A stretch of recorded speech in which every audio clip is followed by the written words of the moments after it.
Listen, guys, I hate to break it to you, but summer's over, right? I know what the calendar says. It's the middle of July. That's phooey because we've got SEC Media Days. We've got Big 12 Media Days. Next week, ACC Media Days, Big 10 Media Days. My copy of Phil Steele's college football preview has already been dog-eared to death and has about 14 coffee stains on it.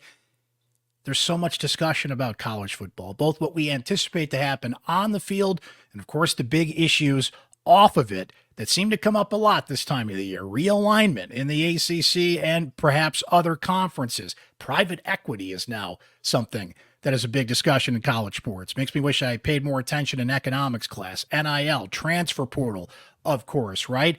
It's football season. Training camps start in a couple of weeks, which, by the way, being a Syracuse Sports Insider is going to provide you a huge benefit during Syracuse football training camp. If you got our spring practice updates from Emily Leiker and I, oh, baby, we're going to be ramping that up again when training camp starts in early August. It's here. It's football season. Summer's over. Sorry, it's over. We're here, baby. And we're going to be talking a lot of football, of course, going forward here on Syracuse Sports. Today we have Stewart Mandel joining us. Stewart is one of the best national college football writers out there. Love his podcast with Bruce Feldman. It's called The Audible. A must-read for me during the college football season is Stewart's mailbag, the questions he gets from his readers and the interaction between them and the great answers he provides are spectacular. Kind of like the great questions we get from our Syracuse Sports Insiders on this podcast, right? So Stewart can give us a perspective on, as we mentioned, what we anticipate to happen on the field and the storylines that are developing here, but also those big storylines off of it, what's going on with Florida State and Clemson and the ACC. Is Syracuse going to get left out in the cold if all this happens here? And all that discussion we'll get into with Stewart Mandel coming up here. But a couple of things wanted to remind you about. You see it on your screen there if you're watching on YouTube, and I just mentioned it. We would love for you to become a Syracuse Sports Insider by texting the word orange to 315-847-3895. That's your direct line to me with your questions, comments, opinions, suggestions for the podcast, your voice featured on this podcast, and a pod coming soon where one of our Syracuse Sports Insiders is going to be featured on the panel. Remember Frankie Sarancino was on our all-time Syracuse basketball starting five draft? Well, we have reached out to the Syracuse Sports Insiders, and your voice will be heard, literally, once again, on another fun draft podcast coming your way soon. Please subscribe if you haven't on Spotify, Apple, Amazon, YouTube, certainly, wherever you get your podcasts, so you get a new episode delivered right to you when it is ready. We would greatly appreciate that. And a reminder, you're going to hear from Craig Marshall coming up shortly here in a great tune called When You Close Your Eyes Tonight. We are featuring your music on this podcast, your original music. So get in touch. It's all in the show notes, how you can get in touch with me. Craig's YouTube link is in the show notes as well, so you can go listen to more great music from him. But please get in touch. We would love to feature your original music here on Syracuse Sports. All right, let's get to it here. A lot to get into in the world of college football. And Stewart Mandel from The Athletic is here to tell us all about that.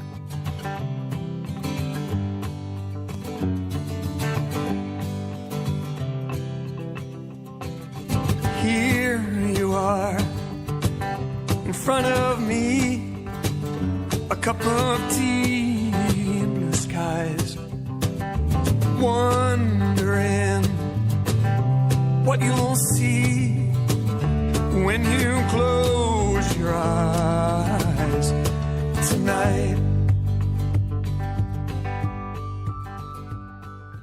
So Stewart, as this summer, which is basically just killing time till football season, right, continues here, and we get closer and closer to training camps. We're in talking season now with all the media days and everything. How much is Syracuse on your radar, and do you expect them to maybe be more on your radar with all the excitement and everything happening around here? I think nationally they're flying under the radar, but could quickly gain attention and become more part of the conversation with a good start to this season. In this offseason where we had some big coaching changes, right? Alabama, Washington, and so on, Michigan. Fran Brown flew under the radar. Not a lot of people familiar with him, but I know he's made a big impact already locally. And now it's just a matter of more, a broader audience catching notice. How much of that, Fran Brown, was that a name you heard prior to him being elevated to the head coach at Syracuse? No, he's probably, I think I said it at the time, it was hard to remember a Power 5 program hiring somebody who I knew so little about, being a position coach at a program where the assistant coaches aren't allowed to talk. So I think that generally keeps guys from getting on the map as much, but credit to Syracuse for identifying him. He's somebody who will, like I said, if Syracuse is winning, he'll start to gain more attention. He's somebody noted as a strong recruiter. He was recently, before coming to Syracuse, named 247's top recruiter, and a lot of people have really looked at his reputation there. New Jersey guy, Northeast roots. No matter where he's been, he's had success recruiting. But now he's got to prove it as a coach, right? That's what everybody's looking at here. And of course, you have the advantage of the transfer portal to help you out as well. But hearing that, does it remind you of anybody, a great recruiter who got kind of ascended to the head coaching role and had to prove that they could actually go out there and do the job as head coach? I think a great example of it right now is Dan Lanning at Oregon. Now he was also on Kirby Smart's Georgia staff, DC or co-DC, and gets the Georgia. Now that might not have been entirely about recruiting because obviously Georgia's defense was really good. But we figured that's where he would make his impact, and he has. But I've also been very impressed with him as a head coach. They lost to Washington by 3 points twice last year, and that's what kept them out of the playoff. Otherwise, they were right there on the cusp. Obviously, he took over a pretty good situation to begin with. He's got all that Phil Knight money, but he's recruiting top 5 classes there, and obviously going to the Big Ten, people are really excited about that program. Fran has brought in, to this point, Stewart, I believe it's 27 commits at Syracuse, and he's neck and neck with Rutgers, as a matter of fact. So we've got a Northeast, a battle brewing here. And I'm fascinated by good old-fashioned recruiting in this day and age where you hear so much about the transfer portal, but this is still something that a head coach has to prove and can do. And look, by the time signing day comes, who knows how many of these guys will hold their commitments, right, in this day and age. But I've just been struck a few times and seeing all these commits come into Syracuse. Oh, yeah, you still have to recruit in this day and age of NIL and transfers. And we've shifted the focus in so many other places, but this is still something that matters in college football. And there's still a feeder system there that you really have to tap into. I don't think anybody has yet proven that you can win at a consistently high level just off the portal alone, right? It's in an ideal situation, you get your program to where, like, you might need to go heavy the first couple of years if you're taking over a rebuilding situation. But ideally, you want to be in a place where the backbone of your program is the kids you're recruiting out of high school, and you use the portal to supplement that. If you've got a particular hole, a gaping hole going into season, you need to plug that, or just frankly upgrade your roster, take advantage of opportunities. But you don't want to, if you're, Mel Tucker to me was an example of somebody who was completely reliant on the portal and had great success that first year and got Kenneth Walker. The next year, he didn't hit the guys in the portal, and they fell apart. So that's a tough line. Now, obviously, I think the first big move he made was getting Kyle McCord. And we were all like, wow, the starting quarterback for Ohio State last year of all the schools is going there. That's obviously a great use of the portal. But yeah, I definitely think it's encouraging the start in high school recruiting. And we're seeing those relationships that develop in recruiting, and just some happens like Kyle McCord's a Philly kid, Jersey kid. New Jersey has been this real source for Syracuse to go into the transfer portal and get guys. And look, in the portal, sure, you can offer a big NIL deal and that matters. But those old relationships come back to fruition. I'm struck by how many times a player will go somewhere in the portal, not only because it's the best situation for him, playing time and all the boxes you have to check, but those old relationships that we're talking about in recruiting that can come in. It gives you an in. For Fran Brown, the story goes, Stewart, Fran Brown, pretty much as soon as the portal opened, called Kyle McCord, says, hey, I'm taking a plane. I'm going to be there in Columbus as soon as I can. Let's talk. And if they didn't have that prior relationship, maybe Kyle McCord's like, no, that's okay, coach. I'm thinking about some other schools. Nebraska was a big one and things of that nature. But I'm still struck by, with all of the modern amenities, if you will, how much relationships matter. And that actually leads to my next question, because there was a great question that somebody had in one of your recent mailbags about Dabo Swinney, right? He's holding out, right? Doesn't hit the portal. And he's still trying to do it, I guess, air quotes, the old fashioned way as much as he can. And the question that they had for you, Stewart, made a lot of sense. Like, in a way, shouldn't we be rooting for Dabo's way to win out if you are frustrated with, all these aspects of college football, which seem to be taking the college aspect out of the game? Yeah, if you're somebody who doesn't like the free agency aspect of the game, I think who is most affected by it is programs where you develop a guy and becomes a standout for your player, and somebody like an Ohio State or Georgia plucks them away. So yeah, I totally get what he was saying.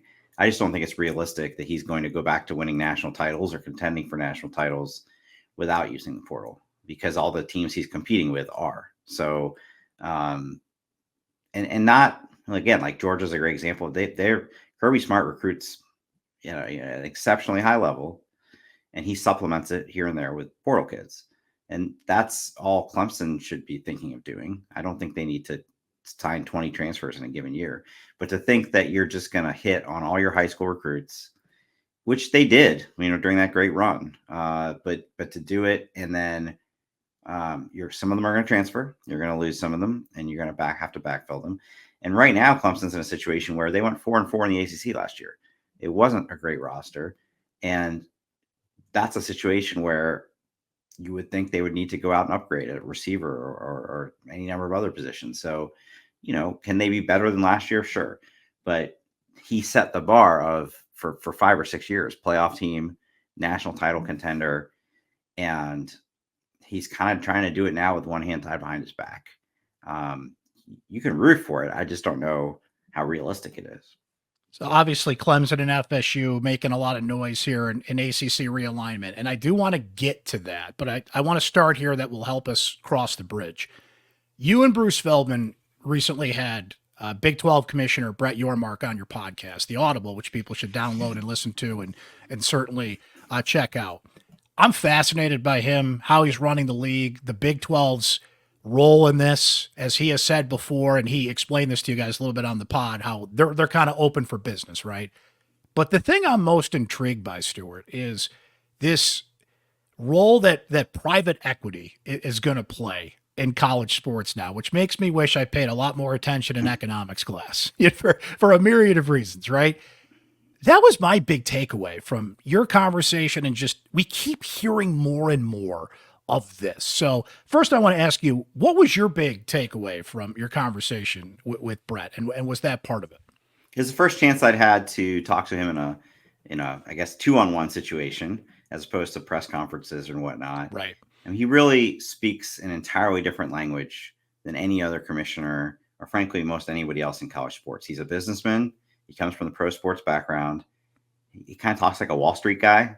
Everything is about value propositions and access to capital and this and that. And that is just so, I'm not saying it's wrong. It's just so different than when you listen to a Greg Sankey or Jim Phillips or some of these other guys. So he looks at it as the Big 12 currently as a business project.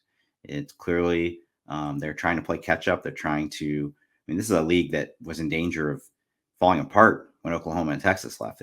They put it back together. They ended up in obviously much better position than the Pac-12 for one. But you can tell he's always looking for the next deal, right? What's the next deal I can make? Whether it's the talk of a title sponsor for the whole conference, the private equity deal, things you can kind of do on the margins, anything to make more revenue and help them close that gap with the Big Two. I've gotten the impression this week, and that kind of leads, you mentioned Greg Sankey, right? So Brett Yormark, we're open for business, doesn't really shut down the possibility of down the road, and the ACC has to make their move, and they could implode the whole thing themselves, or we'll get to that coming up. But Greg Sankey has done some interviews this week, Stewart, and has talked at media days. I think he's made it pretty clear, like Florida State and Clemson, you're not landing here. Like, you may want to come to the SEC, but we may not have a spot for you, right? Whereas the Big 12 might, and private equity, it may be the route that Florida State and Clemson get out of the ACC. So I'm intrigued by that. And it kind of leads me to Florida State, Clemson, Big 12. Look, if Cal, SMU, and Stanford can join the ACC, and Washington and Oregon can join the Big 12, that's out the window, right? Geography and everything, nothing is odd anymore. But does the Big 12 start to look like the likely path if Florida State and Clemson get out where they're going to go? First of all, just to get back to Greg Sankey, I believe at the SEC Media Days, the one SEC Media Days before they took OU in Texas, he said something like expansions, forget front burner, expansion's not even in the back burner right now. Yeah. It's they're not paying attention to it until they are, right? They're never going to broadcast their intentions. Good point. I don't know that it's the most likely, but it becomes it becomes an option that you wouldn't necessarily have considered before. I mean, I think all this time, right? I mean, the whole reason Florida State's raising this stink is that, we're so far behind the ACC and the SEC and Big Ten financially. We got to close that gap. So the Big 12, which makes no more money than the ACC does, wouldn't seem to be an option. But you can kind of connect the two, right? The sudden interest in private equity and the notion of they take a stake, but that we get a big infusion of cash, and suddenly our schools are making SEC Big Ten money without playing an SEC Big Ten schedule. If they can offer that to Florida State and Clemson, yeah, it definitely has to something they have to consider.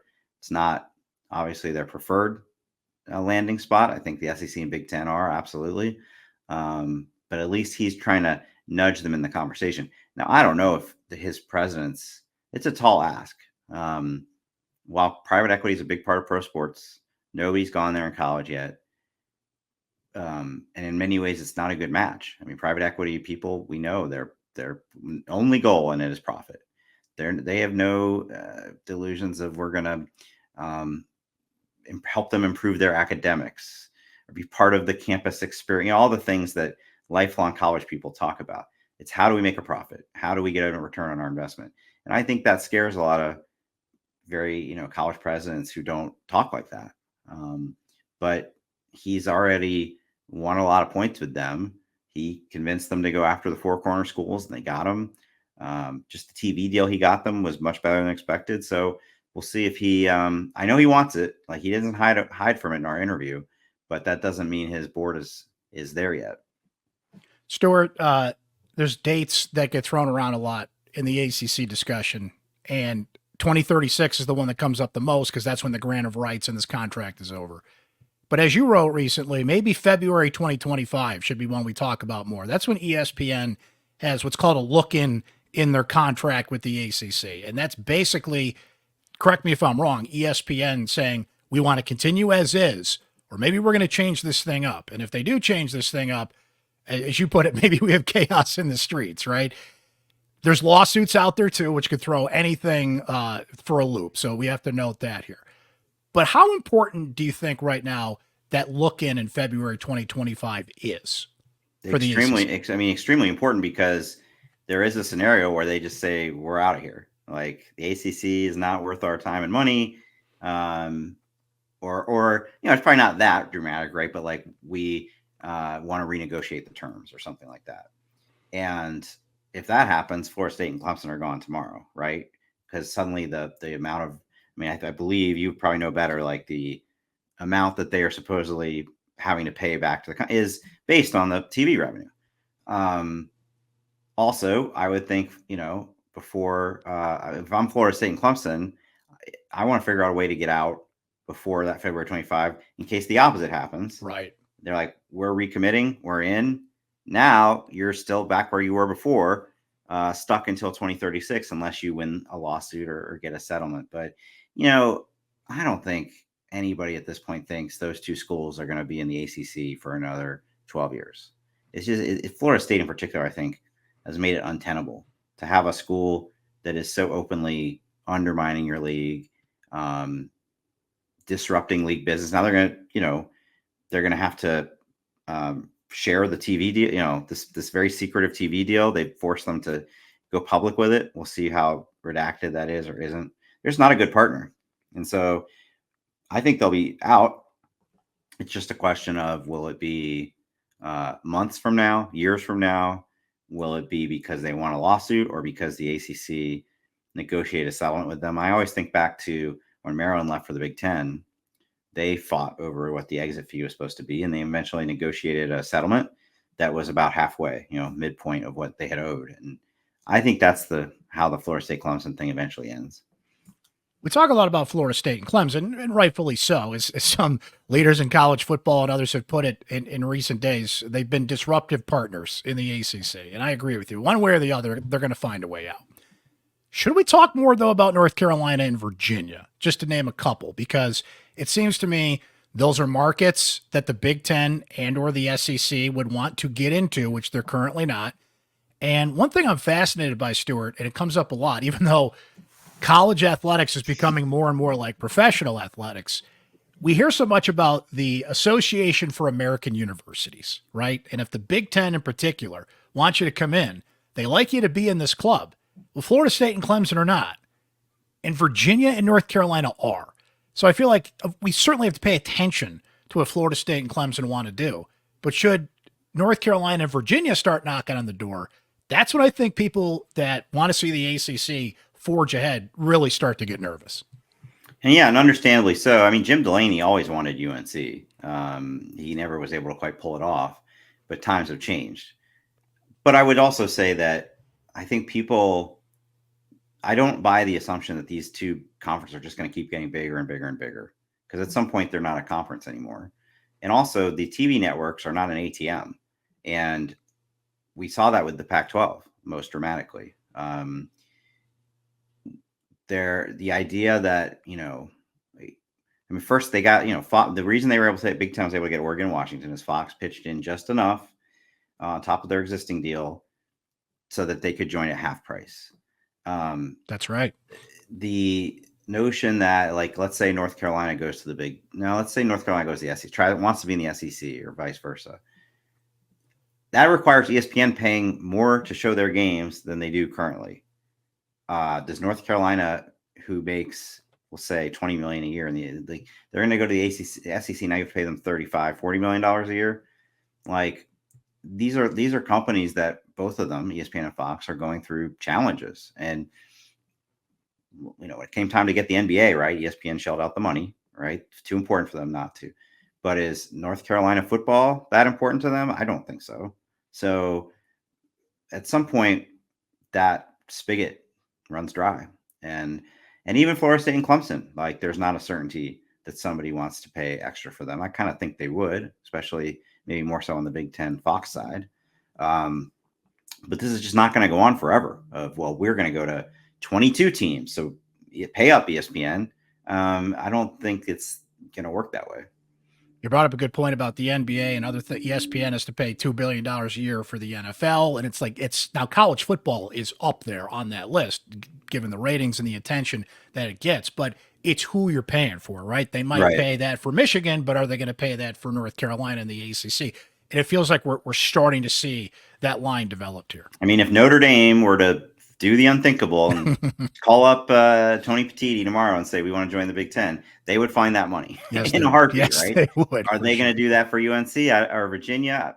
I don't know. That's not as obvious to me, but I think the Pac-12 was a real wake-up call for people because ESPN could have upped their offer and the conference would still exist today, but they were very disciplined about it. This is not something we have to have. There's a price we're willing to pay, and we're not going to go $1 above that. There have been other examples of that with sports rights, not the NBA, obviously, not the NFL, but kind of like the next tier down. So, and also the SEC had been operating on the assumption that when the day comes, they go to 9 conference games, ESPN will write them a check for that, and they haven't. And so they stay at 8 games, right? So people should factor that into all these. It's fun to play the fantasy game and put this school over here and this school over here. Somebody's got to pay for that. As fun as this is to talk about, Stewart, I do want to get some thoughts from you of what we think could happen on the field this year in college football as well. And when I look at the ACC, I read this stat on The Athletic, as a matter of fact. Nick Baumgartner had a great conversation with Dane Brugler, and they were looking ahead to the next draft class. And Dane said, in starting to analyze the senior quarterbacks, just quarterbacks now, that only 7 of the 40 quarterbacks he evaluated, seniors, are at the schools they originally committed to. Like, that's where we're at in the transfer portal era. ACC is a great example of that. Cam Ward at Miami. We mentioned Kyle McCord, of course, at Syracuse, Grayson McCall at NC State. So when I look up and down the ACC, there you go. DJ coming back to the ACC. Coming back, right. He left and came back, which is amazing to think about. That's certainly something that pops to me when I look at the ACC top to bottom, is how many new but old faces, in a way, are back in the league. But when you look at the ACC, that included, what intrigues you on the field about this league coming into the season? I think there's a chance there for somebody to break through because, Florida State and Clemson have dominated this conference between them, but Florida State lost a ton of NFL players from that team. And Clemson, like we said, wasn't that great to begin with last year. So there's a next tier of teams. If you're Louisville, if you're NC State, you're looking at it being like, if things come together, this could be an opportunity for us this year. Kind of like Pitt had that breakthrough season, although they haven't been able to follow up on that a few years ago. So it's not something I'm betting on. I'll probably have Florida State as my ACC team in the playoff. But it wouldn't surprise me if come December, there's somebody hoisting the ACC trophy that you didn't see coming. That's something Brett Yormark mentioned too with you, Stewart, that in the 12-team playoff era, what defines success? And that's multiple teams in the playoff. So with a 12-team playoff, that's certainly possible now for a lot of these leagues here. But the argument for years against the playoff, and I was not one of these people that made the argument, because college football is intriguing week to week, no matter what, if you ask me. But the argument was it would dilute the intensity of these matchups that feel like everything during the year, right? I'll ask it for the sake of asking it. I don't believe it. I wonder how you feel, though. How does the 12-team playoff take some shine, if you will, take some intensity, if at all, away from some of these regular season matchups that feel like they mean everything in college football? When we were still in the BCS, I did believe anything north of 4 would totally dilute the regular season. The stakes wouldn't be as high. Back in the BCS days, we would have games where, the team lost and they're out on the spot, But then we got to a 4-team playoff, and I think it reconditioned everybody a little bit. The stakes were still high, but one loss didn't knock you out. And so the notion that 12 teams, like 2-loss teams are going to get in now.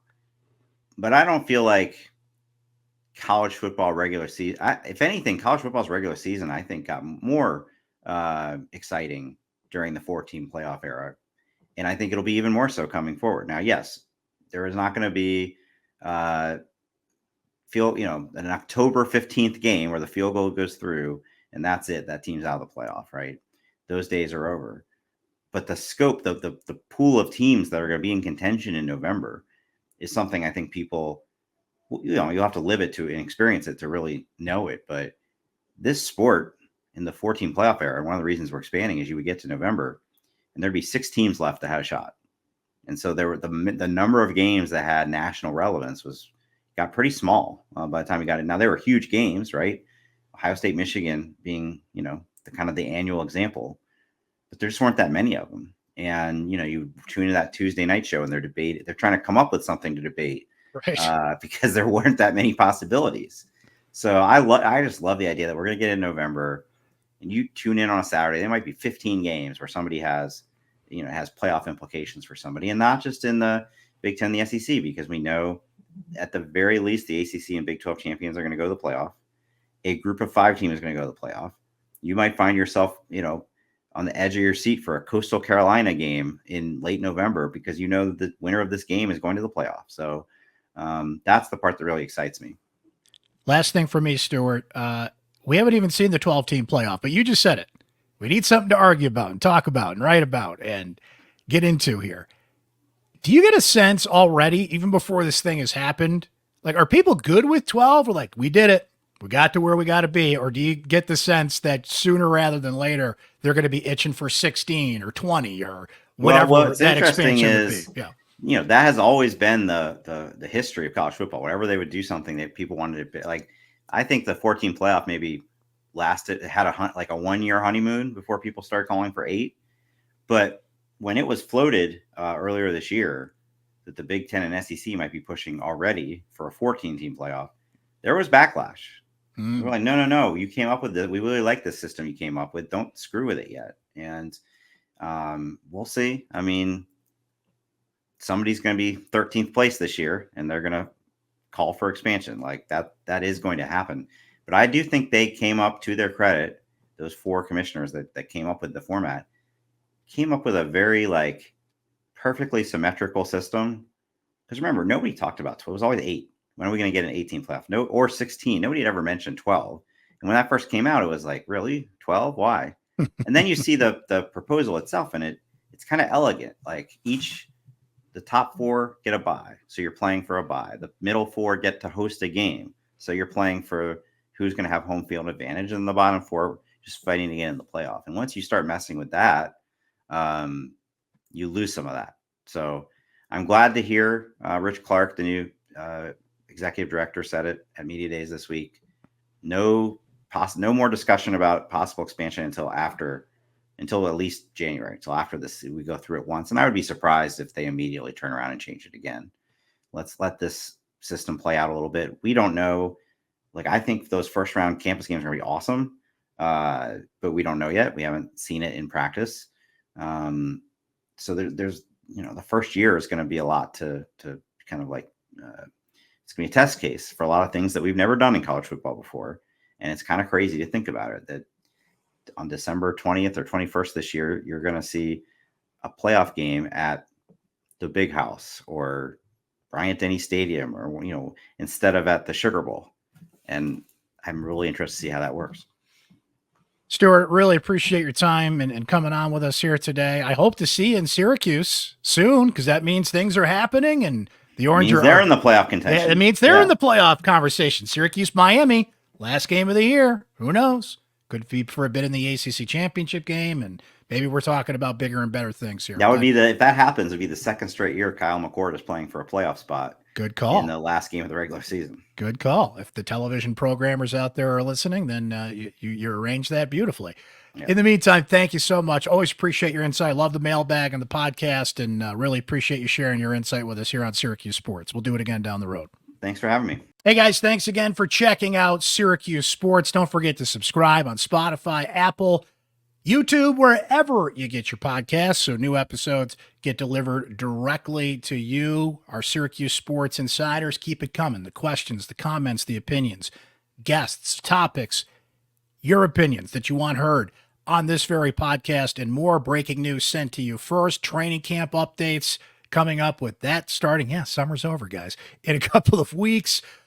Our Syracuse Sports Insiders are so passionate. We love communicating with you on a daily basis, and that's your direct line to me at 315-847-3895. That's 315-847-3895. Text the word orange to that number if you haven't already to sign up. It's just $3.99 a month. You get 2 weeks free to try it out. I want to thank Craig Marshall, by the way, for this great song you're about to hear at the end of this podcast in its entirety. Once again, it's called When You Close Your Eyes Tonight. You can get all the information about Craig's music in the show notes, a link to his YouTube page where you can sign up to listen to more of his terrific music, which we'll be featuring here on the pod, and featuring your original music on the pod. That also in the show notes, information on how to get in touch with me so we can feature not only your original music. Do you have a friend who's in a band? Do you have a friend who's a musician? Hey, send it to me, okay? We'll get in touch with them, and a couple of things we got to work out. We need your permission to use the music, and a couple of, dotting the I's and crossing the T's things here, but we would love to feature not only your original music, but people that you know making great original music out there in our Syracuse sports community. Send it to me, and let's make it happen on the show. Thanks to Stewart Mandel, of course, for joining us. Thanks to you for watching and listening. It's been another edition of Syracuse Sports. Looking forward to our draft coming up next. If you haven't heard prior episodes that we've done recently, Emily Leiker, Chris Carlson, and I looked at the best stories of 2024 so far. The Olympics are starting soon. Mike Tirico, the primetime host of the Olympics, and Noah Eagle, who will be the play-by-play voice of both men's and women's Team USA basketball, have both been recent guests on this podcast. Some cool archived episodes from recent times, Axe Brent Anything episodes. We're about due for another one of those guys. And all our archived episodes available on our Syracuse Orange Sports on YouTube page and, of course, on Spotify and Apple, where you get this podcast. Thanks for hanging, guys. We will talk to you soon. Now let's listen to a little Craig Marshall, shall we?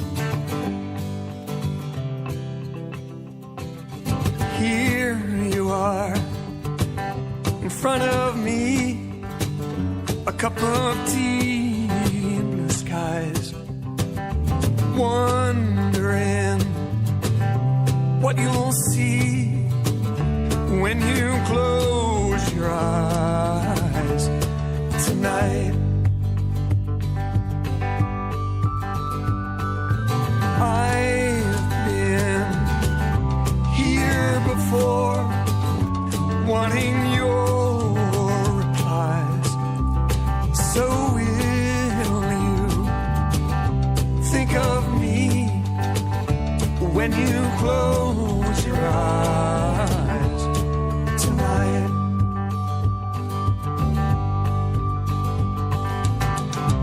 Will you dream like I do of a life with me?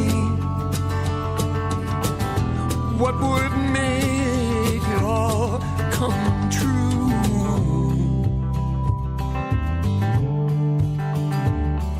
Show me there's a way before today's goodbyes. And will you think of me when you close your eyes tonight?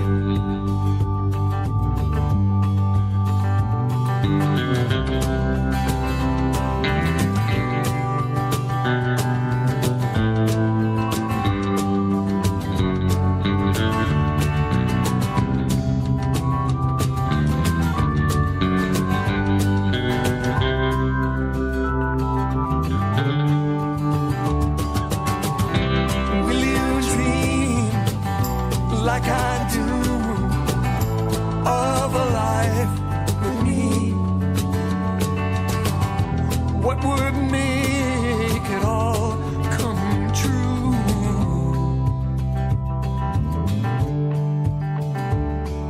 Show me there's a way before today's goodbyes.